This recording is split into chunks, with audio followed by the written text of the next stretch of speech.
pledge allegiance.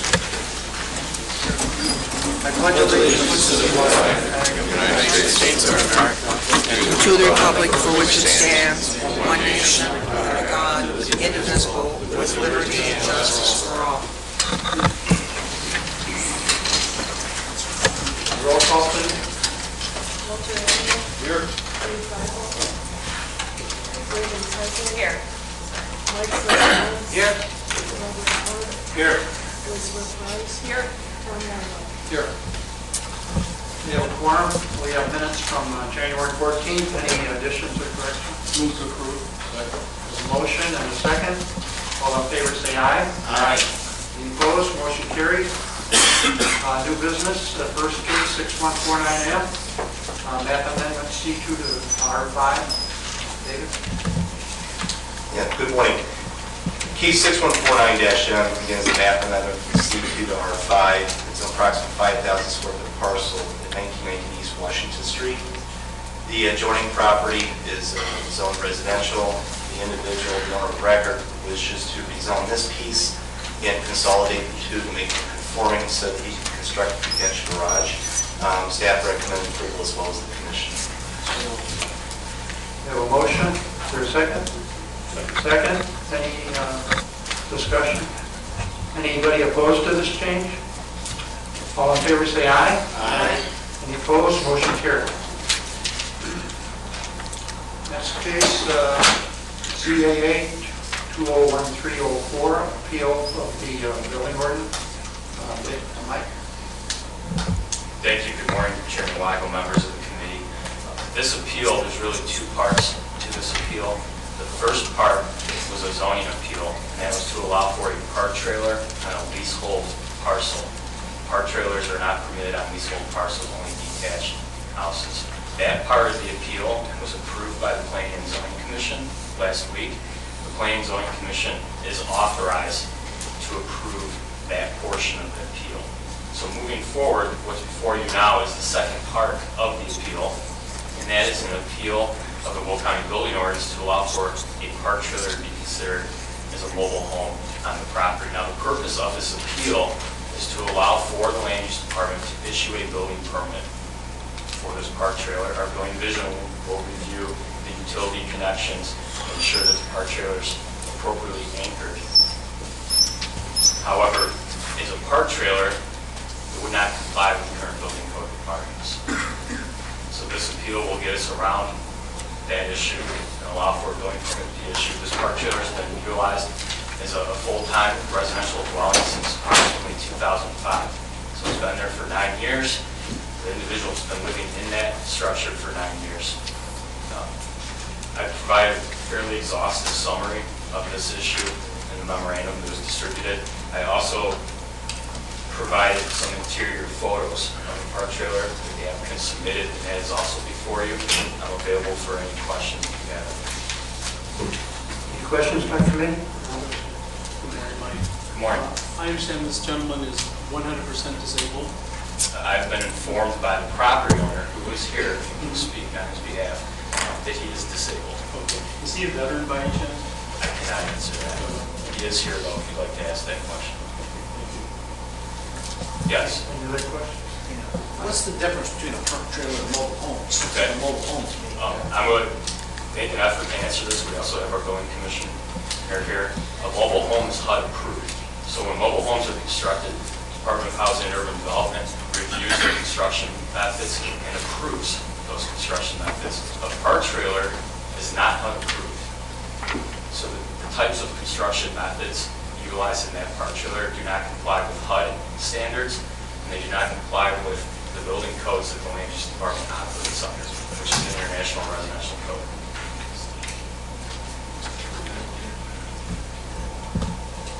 Any other questions by committee? Is there a motion to approve? Motion. Second. Anybody objecting to this change? All in favor say aye. Aye. Any opposed? Motion carried. Thank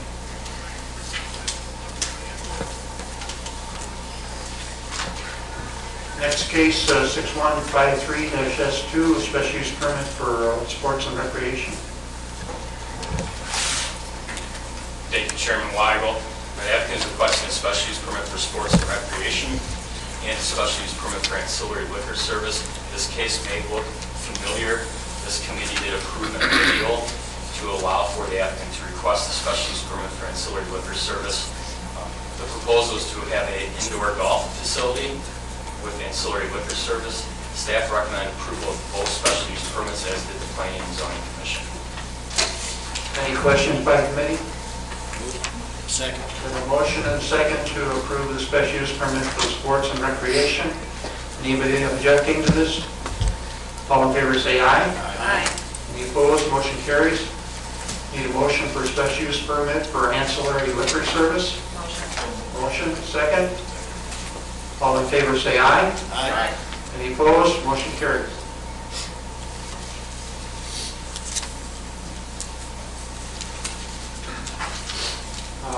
Next item is your authorization to foreclose Highland Ridge South PUD. Thank you, Chairman Weigel. This before you today is a pre-authorization to foreclose and a letter of credit for development in Frankfurt Township by the name of Highland Ridge South PUD. The development isn't quite complete yet. We're in discussions with the developer currently. This authorization just gives us the ability, if needed, to foreclose on a letter of credit in the month of April if the developer does not extend their letter of credit. Any questions by committee? We have a motion Second. and a second. All in favor say aye. Aye. Any opposed? Motion carries. Other business, medical cannabis. David? Yes, Chairman Weigel. If you recall, the state of Illinois passed Public Act 098-0122, which is for the compassionate use of medical cannabis. Under that act, the Department of Agriculture may register up to 22 cultivation registrations for operation. It's one per state police district. For Will County, that means there will be one within the 3-county area. In addition, they can authorize up to, the Department of Financial Regulation may issue up to 60 dispensing organization registrations for operation, and 60 is statewide. The Will County zoning ordinance does not currently authorize cultivation centers or dispensing organizations. And on January 1st, the 120-day moratorium became effective, which puts us to right around May. We're enacting changes to the zoning ordinance. What is before you is consideration of the first draft of text amendment language for the zoning ordinance. And basically, this would authorize medical cannabis cultivation centers and dispensing organizations as special use permits in the I-1 zoning district, provided the locations are compliant with the state law. And again, we need to address this by May 1st, which would require consideration by the board at the latest on April 17th. In the draft text that's before you, very basic. The first page on page 7-6 shows in the use table the 2 particular uses and identifies the special uses within the I-1 zoning district. And then the definitions for the cultivation center and the dispensing organization provided in the definition section. Those mirror the definitions that are provided within state law.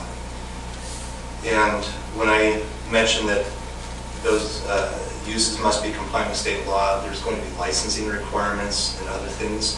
In addition to that, there are setback requirements from pre-existing public and private preschools, elementary or secondary schools, daycare centers, daycare homes, group daycares, child care facilities, and areas zoned for residential uses. So the state is going to require that for their licensing, and as part of the special use permit process, we'd also require that they be compliant with those provisions as well. Different jurisdictions are handling this in different ways. This one is based upon the way the village of Bartlett addressed the situation this past fall and the ordinance changes that they adopted. where they require them to have this special use permits within the light industrial district. And so what we're looking for today is either A, that if the language is satisfactory, that we get direction to set this for public hearing, which at the commission, at which time we'd have a public hearing, we'd take public testimony, then be transmitted back to you for further consideration. You would make any modifications necessary to the draft text based upon public comment, and then you refer to the board. Or today, if you have any comments or questions or things that need to be addressed, that we can go back, review your comments today, make the changes, come back to you, and then move forward to public hearing. We probably have one shot to do that, to get through the 120-day period. So with that, I conclude requesting comments or direction you may have. Any comments from the committee?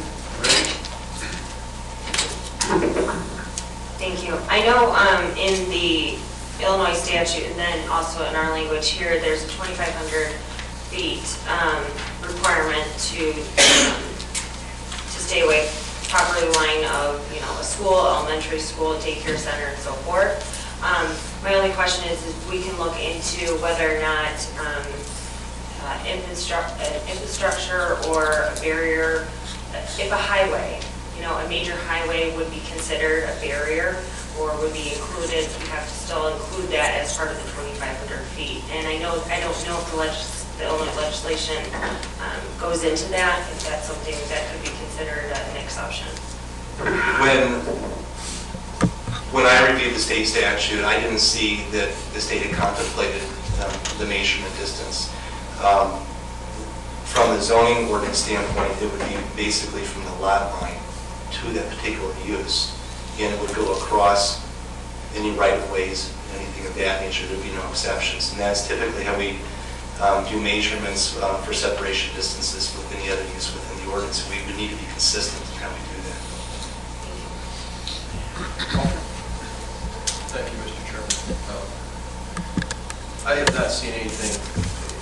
We're having to do this because the state has passed a law. Essentially, that's correct, right? That's correct. I have not seen anything in front of us today or in the past from anyone here in the county that says this is a good thing. Additionally, or what have you. It was an additional type thing. Why would these not be dispensed out of a pharmacy? That's where you normally would have those types of things dispensed. Why separate?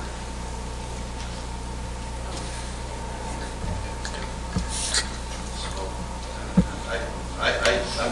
I'm not so sure this is the greatest thing at this point. Maybe I can see some other information at this point. And then there's the other issue of it's still a violation of federal law. How is it that the state passes something that's a violation of federal law? And we would be dealing with the same thing. Any comment?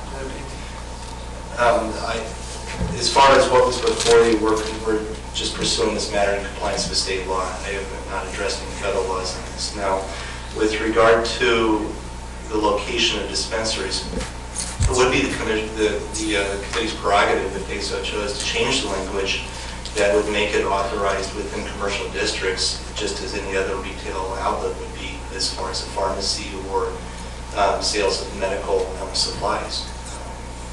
If you wish to have that change made, we can do that. I'll say a couple things. I do know a little bit about this, and the reason it's not going to be dispensed in the pharmacy is because the security measures, the lengths that they're going to go to make sure that this is controlled just for the medical purposes. That's why these dispensaries are going to be totally separate, just as they are in Colorado. The only thing I see is the state is moving forward with this. There is going to be revenue sharing and tax dollars that come back from these facilities. If we don't act, maybe we need to have more discussion, but if we don't act, you can be assured that Will County will not have one, because one of the other two counties will get it. And some of these facilities, grow facilities in Colorado, are producing $120,000 a day in profit, which many of these owners are willing to revenue share with the entity that they're in, the county, or the municipality that they're in. And then there's also a piece of tax dollars that comes back as well, so.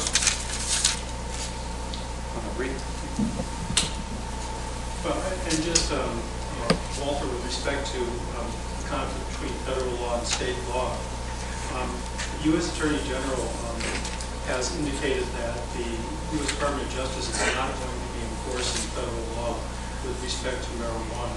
They just are not. And they've made that clear in the memorandum that they recently issued. So we don't have to be concerned with feds coming in to the state of Illinois or the states of Colorado or Washington State with respect to any conflicts between federal and state law. That's what your concern is. And from a historical perspective, the Volstead Act got repealed beginning with state laws crumbling that law, prohibiting alcohol when we finally repealed prohibition. So and I think this is a trend that's starting in our nation now, that we're probably going to eventually see recreational use of marijuana in the future. So we have a conflict of culture between the old and new starting out with this. So I know you're from the old school, but I think this is the trend that's coming, Walter. So, Mr. Howard? Oh, no. Ashley, was next. I actually just have a question on the use table. When you look at the community garden under agriculture, it looks, I mean, it is that it's permitted no matter what the zoning district is. And then for everything else, it seems to be, to me, more connected to how it's zoned. So what's the rationale that the community garden across all zonings is permitted? The community garden component within the zoning ordinance was an attempt to provide opportunities for sustainable food sources for residential communities, as well as whether or not there be other properties located within close proximity to residential communities. It was an opportunity for a food source for the local communities.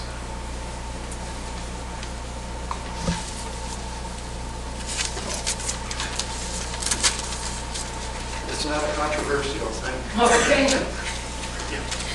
Mr. Howard? I got a question and a comment. This was vetted already through the state's attorney's office?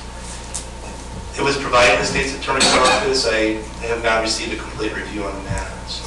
Okay, so this is pending the state's attorney's Yes. review. So, and basically, we still will fall in that time frame if we just review it today, and then the next meeting we can actually act on it. But we will have it done, completed by the state's attorney's office, correct? Oh, most definitely. There would be a thorough vetting by the state's attorney's office. And even if the committee so chose to defer this, to the next month, we could, look at the timeframes and if needed, call a special meeting or otherwise to try to make sure that we do meet that timeline for an April consideration by the board. Just that we really can't go much past the next meeting. Okay. And then along those lines, I don't think today our mission is to actually debate whether or not we want this or we don't want this. I believe we're simply here to provide a ordinance that falls within the confines of the law. And again, it's an agricultural-based business. It's actually, there is potential revenue here, and I agree with my fellow committee members that yes, we need to act now on this so we can move forward, because I believe that there's already entities looking into these licenses. I'm not mistaken. And then also along this line, on another note, if they were to take the waste from this or whatever and burn this in their backyard, it would probably eliminate the leaf burning ordinance. Mr. Ballard? I had a question. Why did, or who came up with the number of a half mile for the distance? Because if this is legal and it's a half mile from any structure, it's kind of going with what Wally said, it's kind of like where you're going to put it. Because a half mile is too, if it's legal, why don't we just do 1,000 feet maybe from every structure? Or so many feet from a school, but that's about it. I mean, otherwise, what are you doing? You're going to say you have a law that's legal and we're going to do this, and then turn around and say, well, you can't put it anywhere in Will County because it doesn't fit anywhere in Will County except some farm miles and miles away from the general public that's going to use it for their medical purposes. David? This separation distance is a state law requirement regardless if it's in the zoning ordinance or not.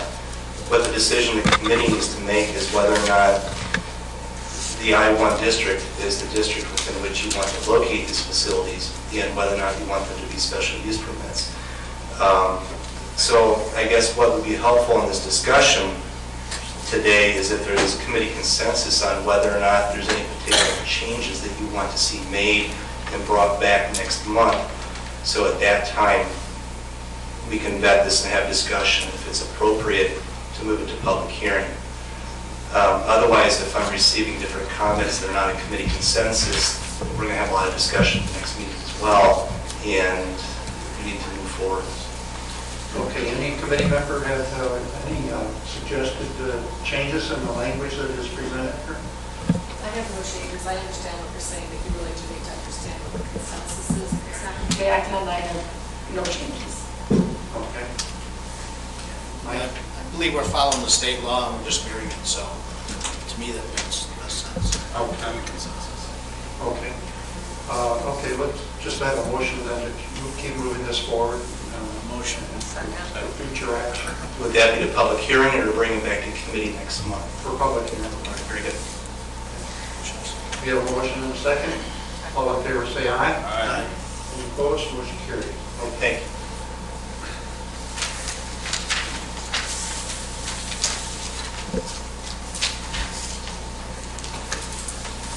Next item is a request for refund.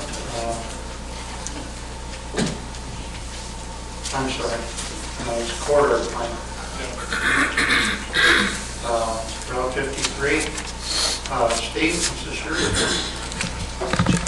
Yes, Mr. Chairman, thank you, and thank you, members of the Land Use Committee.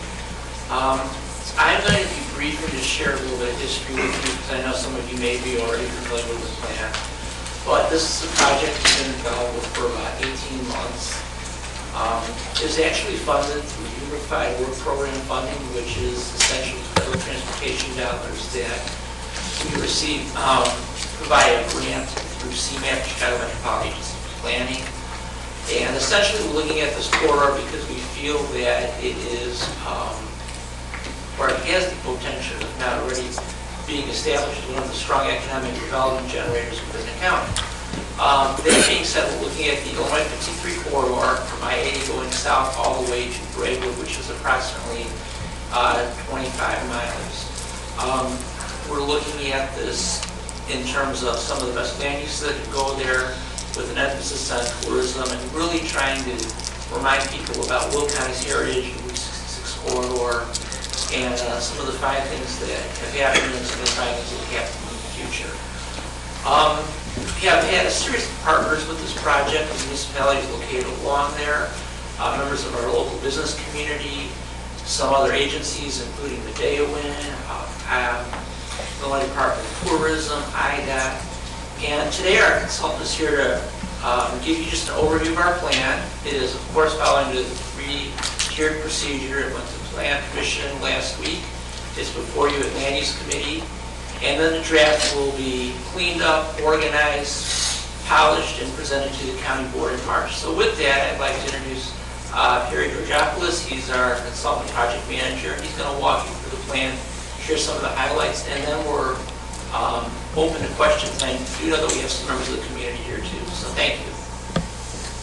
Thank you, Steve. Good morning again. My name is Perry Georgopoulos. I'm with Ginkgo Planning and Design. We were the lead consultant on the project. On our team was also HVS, Global Hospitality. They were looking at tourism for us. SB Friedman, looking at the economic impacts of market. KLOA, who was understanding transportation challenges and opportunities in the area. And also RTKL, who looked at destination architecture. I'm going to turn this just slightly so that I can see what I'm presenting to. So the project was basically a corridor study of Illinois Route 53, 25-mile stretch of Route 53 from just south of I-80 in Joliet all the way down to Braidwood at the county line. There were 5 municipalities involved. We had a steering committee of members from Will County Land Use and representatives from Joliet, Manhattan, Elwood, Wilmington, and Braidwood. We looked not only at the corridor, but really the entire area to understand what the opportunities were. And the goals were very simple. One cohesive plan that benefited everybody in the corridor, not just the roadway, not just the municipalities, but businesses and other local stakeholders. We wanted this to be an economic engine for the region. The economy is, of course, very important, and many of our business entities have suffered. Real estate has suffered. The economy hasn't been doing as well. Things are finally picking up, which is great. But we wanted to make sure that this plan was not just some way of beautifying the corridor, but also providing economic benefit to everybody in the corridor. And finally, we saw this as a regional and possibly even Midwest tourist destination, and we'll get into why we thought of that. We started the book, or the report. We wanted this to be a different kind of report, rather than just a graphic or a text-heavy document that went on very long descriptions of our recommendations. We wanted it to be very graphic and user-friendly. And the other goal is we wanted it also to be able to be used as a marketing document. So we started the book with what we're calling an overture, which highlights some of the great assets and undiscovered things that are in Will County, and trying to highlight it so that this can be used to get the word out about this part of Will County. So I won't go through it all, it's in your book. And of course, basically running right through the middle of it, as I said, is the Illinois Route 53, but that's also historic Route 66, which is also a national and international tourist destination. So, as I said, we had a steering committee of 5 communities and representatives from Will County, but we also involved the many stakeholders in the region, as well as many agencies, IDNR, IDOT. We met with the State Tourism Board. We had on our stakeholder committees members of the community, organizations, as well as businesses. We met with them regularly to get input, to review concepts and get feedback, and to let them know about the things that we were hoping that the plan could accomplish. And we got great support, actually. Everyone from the businesses, stakeholders, the state agencies, Bill Kelly from the Route 66, people down in Springfield were on our committee. And, but the main thing that came out of all the investigation of what is the best way forward for the corridor is really this idea of tourism. And the reason basically is that here's the corridor, of course, in relation to Chicago and kind of the rest of the Midwest. Within an hour, being just about an hour downtown, there are over 4 billion people that live within an hour of the corridor. But even more than that, there are 20 million people that live within 5 hours of the corridor. And we looked in relation to that. You can see some of the other destinations we looked at: Door County, Michigan, Wisconsin, Dells, Spring, other places. None of these other tourist destinations have as many people living within a 3- and 5-hour drive as this corridor does. Currently, there are 150,000 people that come here annually for events at the Speedway alone. And the numbers that we have for people traveling Route 66 are about 30,000 annually, but we think that number is very low.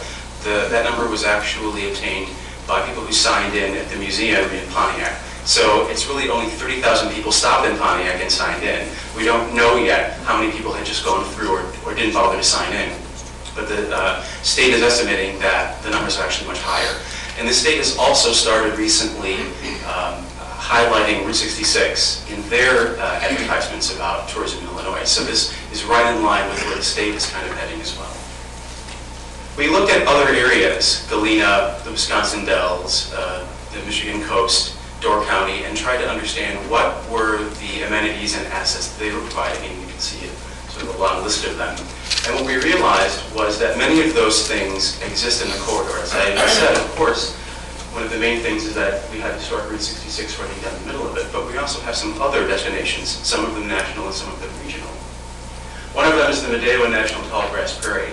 It's still in its infancy in what it will probably become, but it's amazing. It's the largest contiguous federally owned open space in all of northern Illinois. So, we've met with people from the Medeo, and they've been very supportive. And just the draw of people alone coming to the prairie to see this restoration, to see the prairie restoration. In addition to that, in addition to that, just north of it is the Abraham Lincoln National Cemetery. So already we have 3 national destinations. But if you look at it, there are many other things. There are the lakes in Braidwood, there's historic Wilmington, there's the farm communities around Manhattan, there are cultural entertainment venues in Joliet, the Speedway, the confluence of 3 rivers, many natural areas, there's IDNR land, there's lots of forest reserves. People are already coming here for outdoor recreation, fishing, boating, and other things. So when we put all of those things together, we realized we had so many assets in the corridor that could become a tourism destination. The thing that lacked right now is this cohesive idea of as a region and an identity as tourism. So that was sort of the next thing we looked into. And we talked about what is this place called? And we had some ideas here. The actual name for the corridor really didn't end up gelling yet through the process. We hope that that's one of the next steps that will happen as this project moves forward. But one cohesive identity so people understand, oh, I'm going to that place, and they know that there are so many things to do here. So as I mentioned, we had HBS, who's a global hospitality consultant on our team, and they took a look at the potential so that we're not just dreaming up these ideas and don't have some numbers or some reality behind it. And what they found is that, as I mentioned, that there are many assets that are comparable to other destinations. Most of them, of course, are outside of Illinois, so the other issue is why are we always losing tax dollars to our neighboring states? Why are we doing it here? But they took a good look at things, and what they estimated was that, yes, ultimately, this could become a Midwest regional vacation destination or a weekend destination. But initially, the part of the market to focus on was really day trip excursions, people coming out of the city for the day, spending time seeing the venues, and heading back. But that will slowly over time translate into weekend destinations in the region and then larger vacation destinations throughout the Midwest. So the plan was really, when we sat down and said, okay, so how do we accomplish this? We have 25 miles of Route 66 and Illinois 53, 5 communities, over 400 square miles really of land in the sort of area that we looked at. We can't come up with a land use and a destination for 400 square miles, but how do we attract people? There are already people coming through. How do we keep them here a bit longer? So we came up with this idea that we ended up calling 6 stops on 66. And I'll walk you through what that is. Currently, there are 3 main stops in this part of Will County. There's, of course, Joliet, there's the museum there and some other attractions. There's Gemini Giant in Wilmington, there's the Polka Dot in Braidwood, and if we're lucky, people make all 3 stops, and if not, they may make one stop and just keep going on their way to Springfield. So the idea was to give more opportunities to stop and spend more time. So we came up with this idea of the 6 stops on 66. One just as we come south of I-80, one near the Speedway, one in Elwood, one at the heart of the Midaywood, one here in Wilmington, and then one in Braidwood. And there are sort of 2 aspects of the tourism idea. There's the people that are coming to the region from outside, and then there are the people that are coming that are already in the Chicago land area. So it's those 2 types of tourists that we're trying to hit. But with giving people 6 definite places to go or things to do, we thought that that would be principal in attracting more of them. Oops, sorry, one other point. But in addition to that, we looked at all the other assets and there's these other dots that you see and came up with a network to link all of those things. So each of these stops would then link to the other things to do and see in the area and provide a clear direction on how to get there, what those things offer. So finally, that's kind of the main graphic of the plan, which is showing the region, Route 66 through the heart of it, the 6 stops, and then the network of all the things around you get to. And with this idea of 6 stops and 66, we took a look at, well, what was 66 really? It was oversized, it was iconic, it was colorful, it was family friendly. It was these kinds of things that made you stop. So these 6 stops had to have something, some aspect to them that made you want to stop, maybe take a photograph, and then see what else was around since you stopped. And possibly eat lunch, get some ice cream somewhere, do other things, spend time and spend money in this part of Will County. And we needed to attract a new generation of Route 66 travelers. We looked at the ideas of different kinds of wayfinding apps and other things that would be at each of these locations that would lead you on to the next places. In addition to just the destinations, we also took a very close look at trails.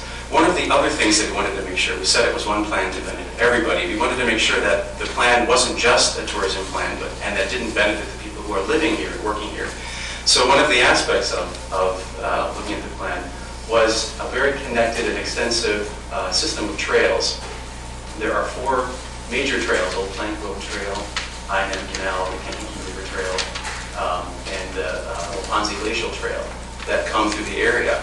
So the plan tries to link all of these assets, add additional ones, the main one being a trail right along Route 53, and add some other amenities like water trail, plan kayaking and canoe loops, maybe even a kayak course in Wilmington. These are things that, as we talked with everybody, that people thought might be important and might be helpful. But the idea that it's both for tourists who want to come to the area and bike, and also the residents who live here. There are many bike events that are held throughout the Chicago region, and certainly why couldn't some of those be held here?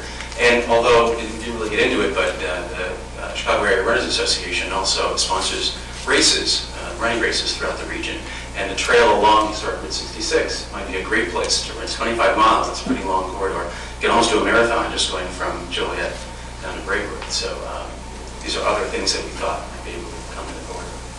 One of the issues we found, though, is basically signage. In addition to identity, people don't actually know when they've even entered the corridor. This is the view from I-80, where it tells you to get off at Chicago Street, and nowhere does it say you're also about to embark on the segment of historic Route 66. So we think signage was an important thing. And then even along Route 53, historic Route 66, there's a little bit of lack of signage and identity. So that was one of the aspects we wanted to try to work on. And we did come up with a signage plan that basically 3 levels of signs at the interstates, letting you know that you're coming near the corridor, signs along 53, and then signs that get you to the other destinations and lead you to the network of all those destinations. There's already a family of signs that exists from Springfield that have already been designing these. These are some examples for the ones in Wilmington. So there's already a program, it's just a question of getting that program to be implemented here. We did meet with IDOT on these ideas, and they, although they said they wouldn't pay for any of them, they were very open to the ideas if we were able to present them with a plan to implement and maintain them. So I'll just now go briefly through the stops. I won't just touch on these. They're in the material that you have, just to give you an idea. The first was the North Gateway stop. This is just as you come off of I-80. There's an area right here that we think is a good place for a gateway park. This whole idea started when we looked at the Joliet quarry and realized that there were other quarries around and even other assets. There's the Brandon Dam and lots of people are already fishing near this dam. Actually, they're fishing off the bridge, which is kind of dangerous because there's really not enough room for them. There's an area of open land here that has been pretty unspoiled. So together, we thought that this was a great gateway to get you when you get off the highway, to give you an idea of all the stops where you can go, pick up information. Again, probably mostly it would be electronic information. See some amazing things at historic lock and dam, quarries, and other things. And we actually, when we talked with the Speedway, they were already thinking about this idea of something as you get off of I-80, and these were actually some of their ideas that they shared with us. The ideas for painting the bridge and just dressing it up and letting you know that now that you've gotten on this road, you've entered someplace, and someplace special, and there are things to do.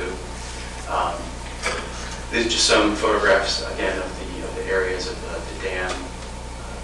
And one of the things that we did, we looked at other quarries in other areas, and recreation is one of the main uses that people have done to transform these existing quarries. There's rock climbing, there's zip lining, all kinds of other things. And actually, we did find a YouTube video online of a group of young people unauthorized cliff diving in the Joliet Quarry, which is kind of interesting. We won't tell you who they are to get them in trouble. But the point is, people are already interested and it's already a draw, so it's really just a question of making it something that they can actually enjoy legally and safely. The next stop is a sports venue, as I mentioned. One of the great assets of the corridor is the Chicagoland Speedway. It draws a great number of people, and they were very helpful in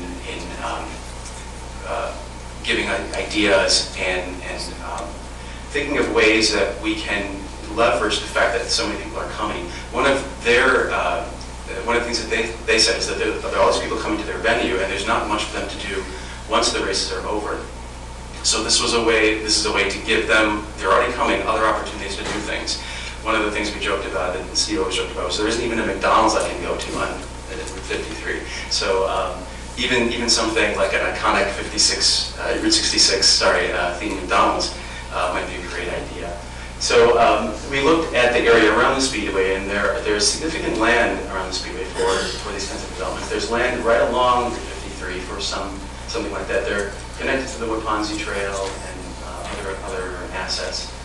And these actually were some ideas straight from the Speedway that they put these together for us, ideas of bringing back the needle with all the cars. I guess they're still stored somewhere, they still exist. So putting that back together, bringing on Route 66 and allowing for a photo op right with the Speedway. And while this was going on, we talked about the idea of some sort of themed Route 66 venue like a McDonald's or something. There was a truck stop that was trying to locate, a gas station truck stop trying to locate in Joliet, just off right at the corner there of Laraway and Route 53. And when they found out the plan that came up in the stakeholders meetings, they decided that following the scene might be a good idea. And they're looking at putting the Blues Brothers car, replica of the Blues Brothers car on their site to kind of, which I think, has it been installed already? It's there already. I haven't been by to see it. I knew it was getting installed. So already, what's great is some of these ideas are already starting to happen even before we've completed the process of adopting the plan, which is great. Elwood is, they're kind of doing their own thing. They have great history. The cemetery is right there. And of course, we're in support. We're part of the process. We support everything that they're doing. The Medeawin stop is actually one of the highlights I'll talk about a little bit.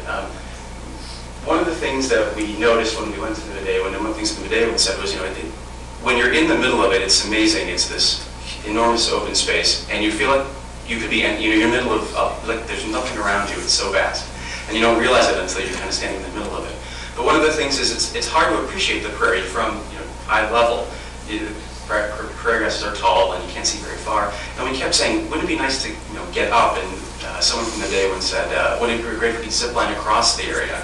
So one of the ideas we thought for this stop, and we think that maybe if this is one of the first of the sort of more expensive projects that goes forward, it may be very transformative. The idea of some sort of perhaps observation tower that you could get up and appreciate the whole area, but certainly the Medeawin, be able to see the confluence from there. There's the old iron bridge that's it's a railroad bridge that's used as a trail crossing now. We understand it's kind of low, and every once in a while trucks hit it. And at some point it will need to be replaced. So the thought was that it can be replaced with a new bridge that connects all the trails on both sides of Route 53 and the Medeawin, and also as part of that have an observation tower that you can go up and see the whole area.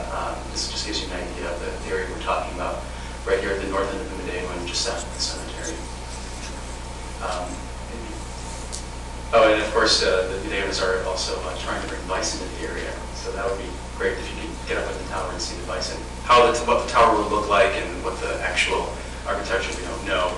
This is actually one of Frank Lloyd Wright's towers, certainly we're in a prayer time. But the idea that this would be an iconic stop right there at the heart of this whole area, you would be able to see a lot of it. It'd be very interesting. We don't have a slide of it, but there's the confluence tower down in southern Illinois at the confluence of the Ohio and the Mississippi, I believe. I can't remember. But one of the interesting things about it is it's dry. It's at the Lewis and Clark park area out there.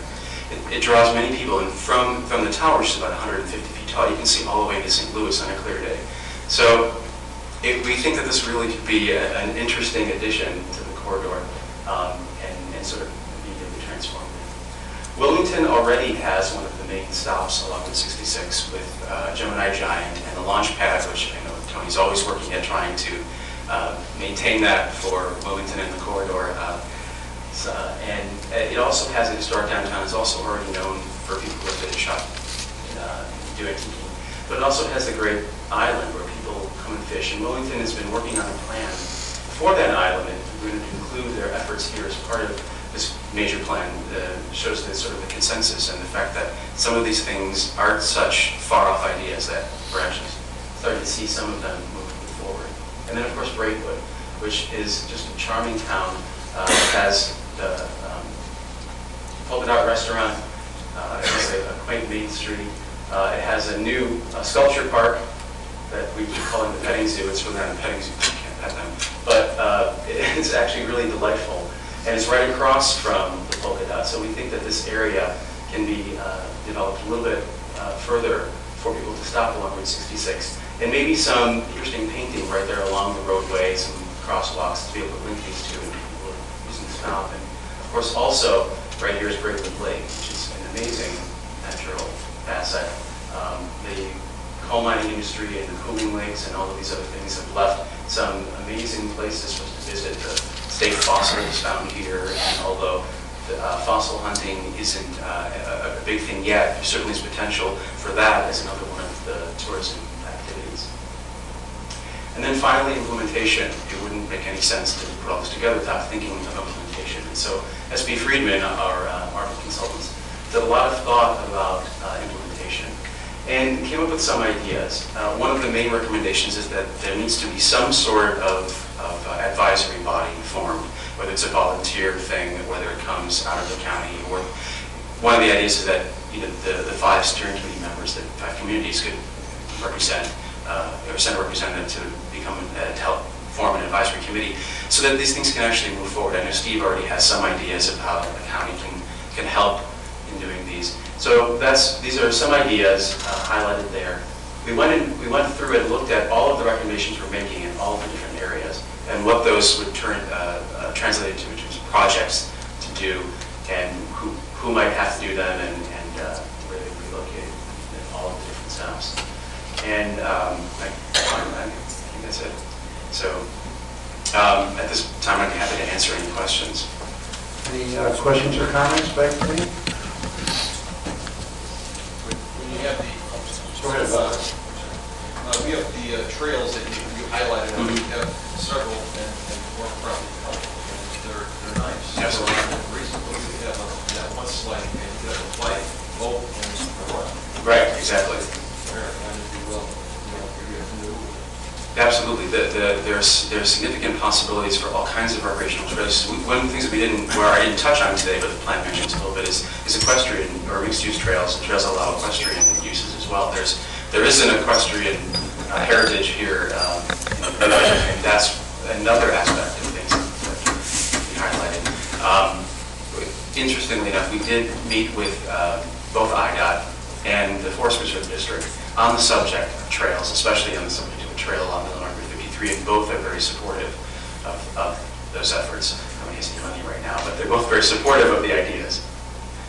Mike, I was just going to say, you already have your name, 6 stops on 66. Yeah, actually, we didn't think of that one, I'll be honest with you, but yeah, you're right. That might be a good one. Steve, write that down. Ready? I definitely have to compliment you and Steve. I've been to some of the planning meetings, and they've put a lot of work in this. And born and raised in Wilmington, every day, even in the winter, there's people stopping at the launching pad taking pictures.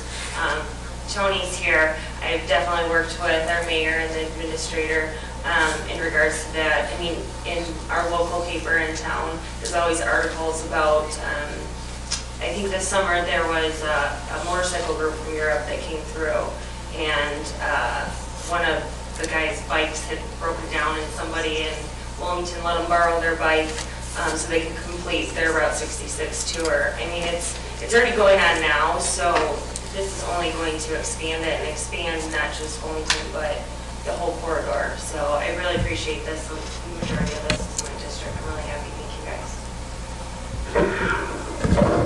It looks like a great plan. I appreciate your presentation. You want us to approve this and move it forward to the board, Steve? Is that it? Mr. Chairman, ideally, we would go to the board in March and we would ask that you approve this plan. Then we can begin the implementation process. But I really want to kind of close by saying that the implementation process has already kind of begun. A couple of the things that are going on out there. First and foremost, Medea Wind is really going through some changes and doing some things with visitor centers. Each and every year they're opening up more area for tourists and stuff, so that's one of the changes. we're working on a linear yard sale, a community yard sale to go along the corridor. That's one of the changes going on there. We're working closely with Eileen as far as historic preservation goes. But again, we're going to ask for your support to approve this at the county board as a document. And then we want you, A, to keep monitoring this and enjoy it, and B, keep us on our toes and keep bringing implementation ideas before you. So yes, we'd ask that you approve this in March at the county board. And I do know we have some representatives from the community here, both citizens groups, businesses, and some of the municipalities. So I don't know if you want to give them an opportunity to comment, if they have anything to add, but we're very proud of this plan. We really, really, really are proud of this corridor, and we know that it has a strong worth for Will County. Okay, thank you. Is there any public comment that you'd like to address concerning this? Would you like to come down to the podium?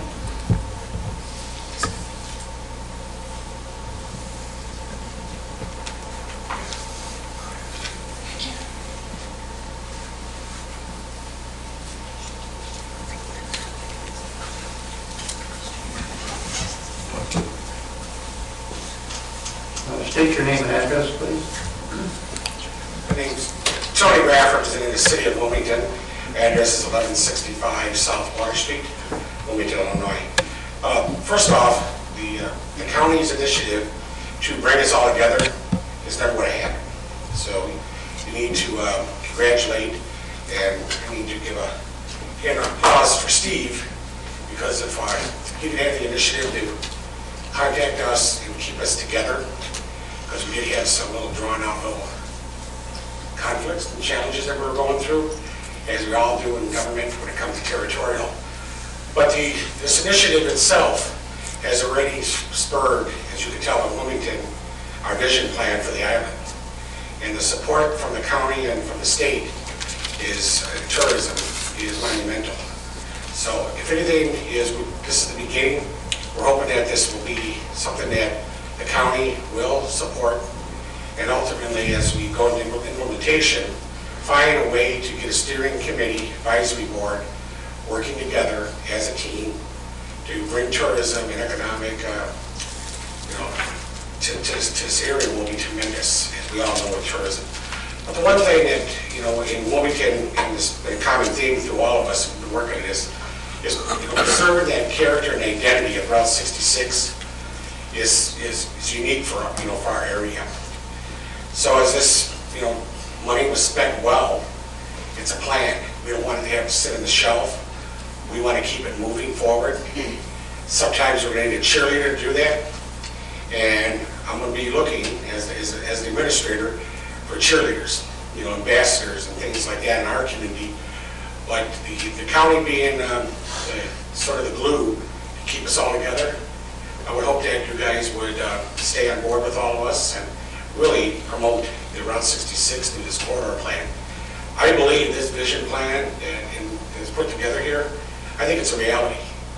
I think in 20 years, all of us will be sitting here going, I remember that day when we talked about, that Medawin, trail, that tower that's going up there.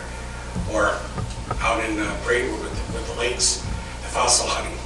Everything is just something that we all put our hearts into it, and now it's time to march down and start working toward an implementation plan. So, the City of Wilmington, again, would like to thank the county's efforts on this, because a lot of man hours got put in and no one really realizes, because the consultants get paid, but the man hours is sweat. And keeping us up at night sometimes of how to create these ideas.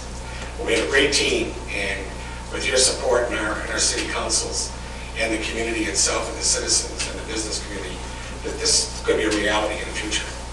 And actually, it's a reality right now if you look at the dollars that are brought into our area, just of what's happened over the years just by not planning, as a collective team. So, thank you again. Thank you very much. Anyone else like to speak on this?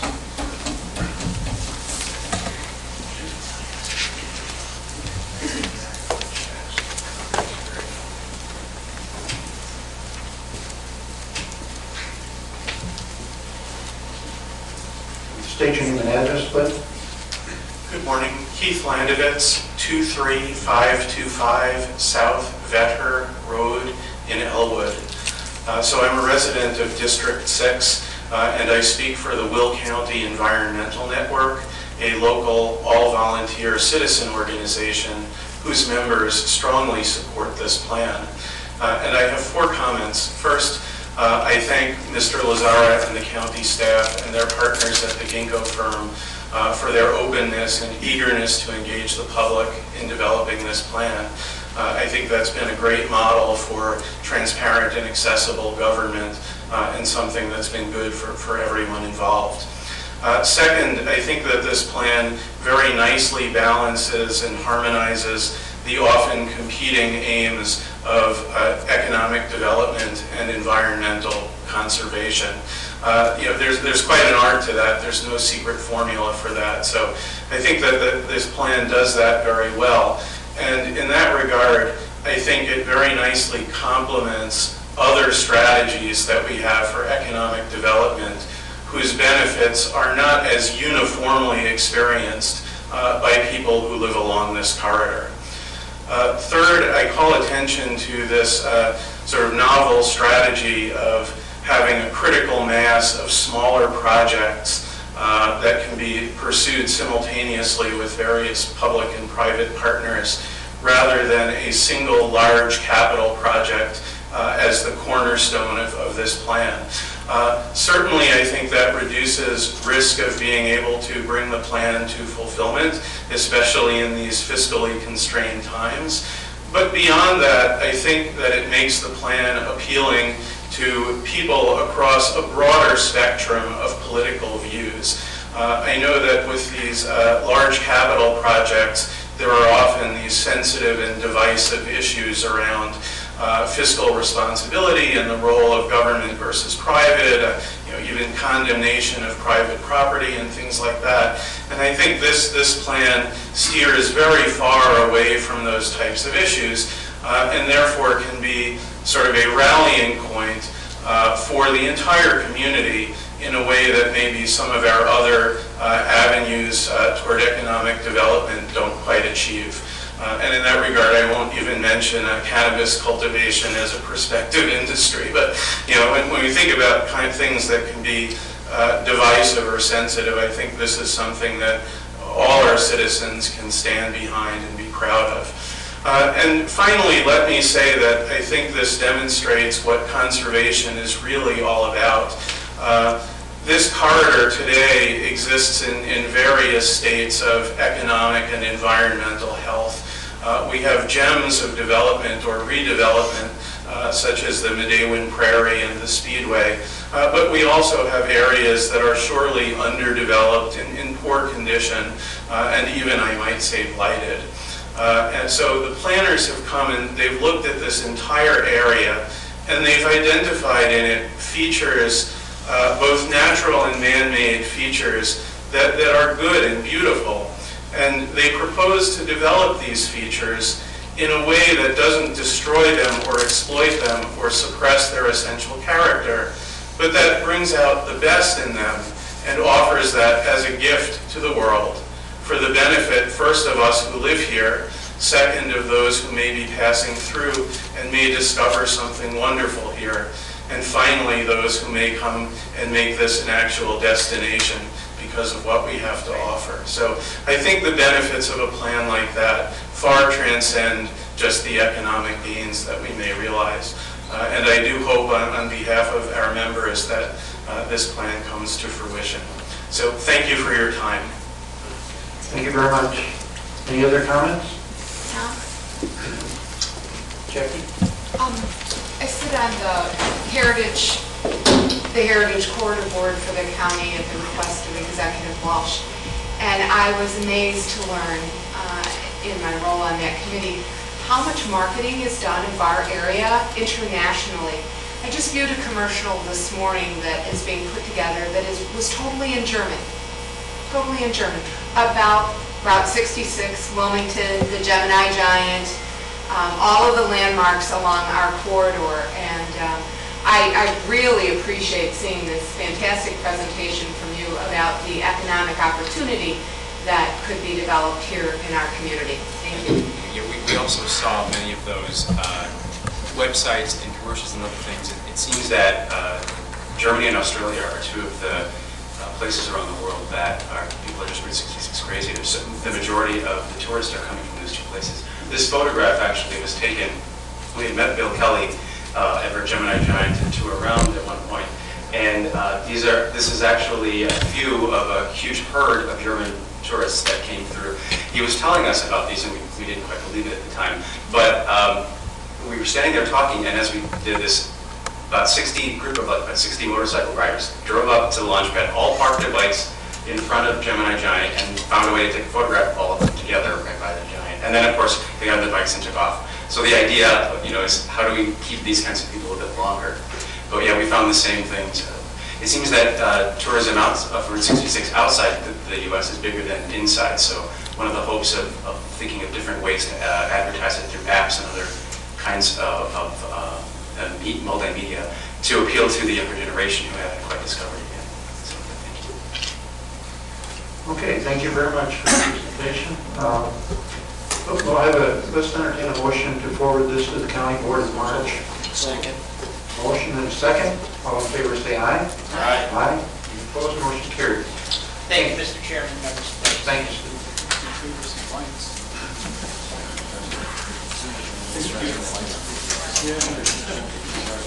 Okay, next item is a refund request. Ray, is this your item? Yes, it is, Mr. Chairman. Good morning, and members of the Land Use Development Committee, good morning as well. Last month, you might recall that you tabled this refund request that was brought by the Building Division, the part of the Frisch Builders. The request at that point was to find out or give some sort of evidence to this committee that this payment had not been made through an insurance adjustment or claim as this property had burned. Through numerous both phone call and emails, no such evidence has been forthcoming. The owner then has sold the property and moved on.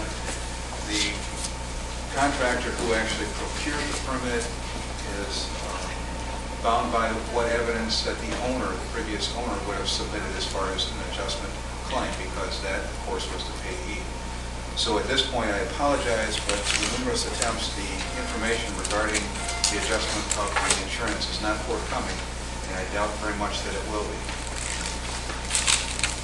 Okay, is there anybody here from the public that's involved in this project? No? Any comments by committee? Mike? So, the builder's asking for the money, right? He's asking it on behalf of the original owner?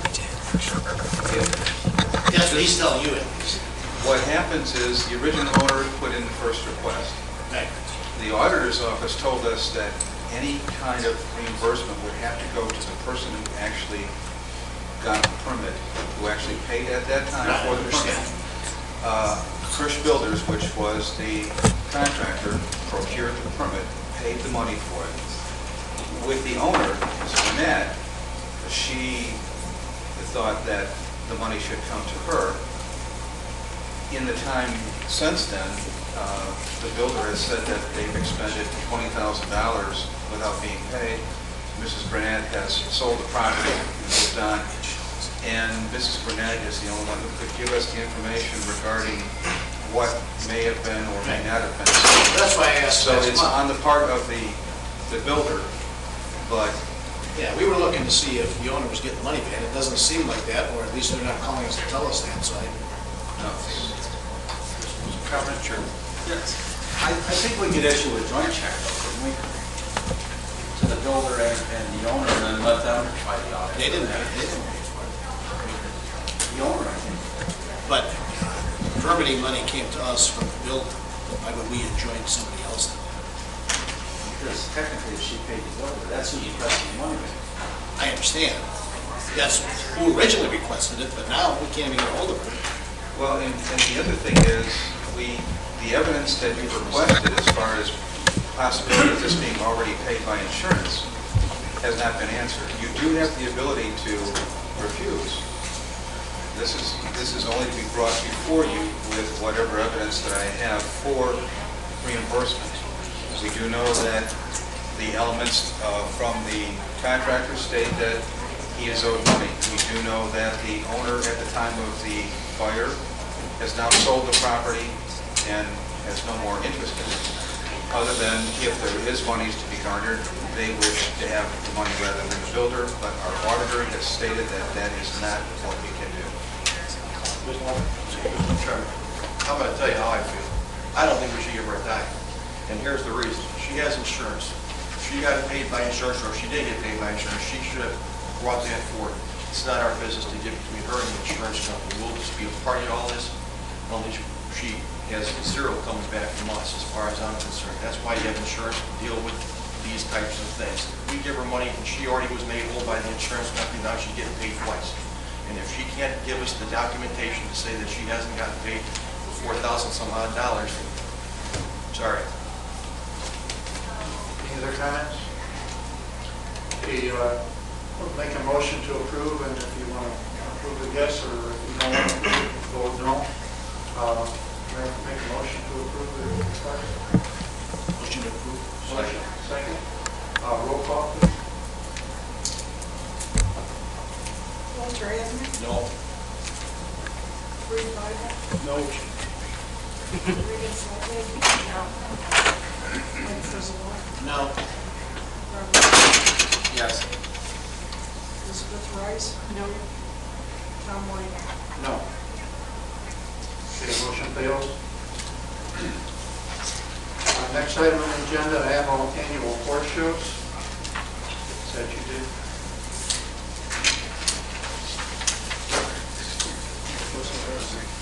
The request before you is the annual approval of horse show dates. The applicant's Mr. Scotty Munoz Properties, commonly known as 18220 Gallagher Road, north of Route 6. The property was originally granted a special use permit to allow 6 horse shows with six conditions on a 10-acre portion of the aforementioned and described property. That was approved by the Will County Board in 1992. One condition of the special use permit requires the applicant to appear before the committee annually to renew the special use permit, request dates. They have been doing this for many, many years. Mr. Munoz submitted a memorandum which is attached to the document that you have, the memorandum you have before you, that identifies those 6 dates. The applicant also requests the ability to have rain-out cancellation dates during this period, and at no time will these rain-out cancellation dates increase the total number of approved horse shows, which is 6. Mr. Munoz is here if there's any questions, but we would request that the committee approve these dates so that Mr. Munoz can move forward this spring. Any comments by committee? Just a question, Dave, have we had any complaints? Not to my knowledge, I do not have any documentation of complaints, and they've been responsible operators. That was essentially my question, so we're elected here because I wondered the same thing, if there had been some noise complaints or any other complaints in conjunction with this event, or events, I should say. Anybody in the audience objecting to this? No. We have a motion. Was Homer Township contacted about this? Because when I was on the board, they had problems with it. They didn't approve it. That was some time ago. So I just wondered if the township was notified about this. The township was not notified of this request. The special use permit does not require that notification. This has been approved for the past several years, and our knowledge internally recently is that we have no complaints on file with the department regarding this matter. Okay. Any other comments? We have a motion to approve the show dates and the special use permit. Motion, by Edmund. Second. All in favor say aye. Aye. Any opposed? Motion carried.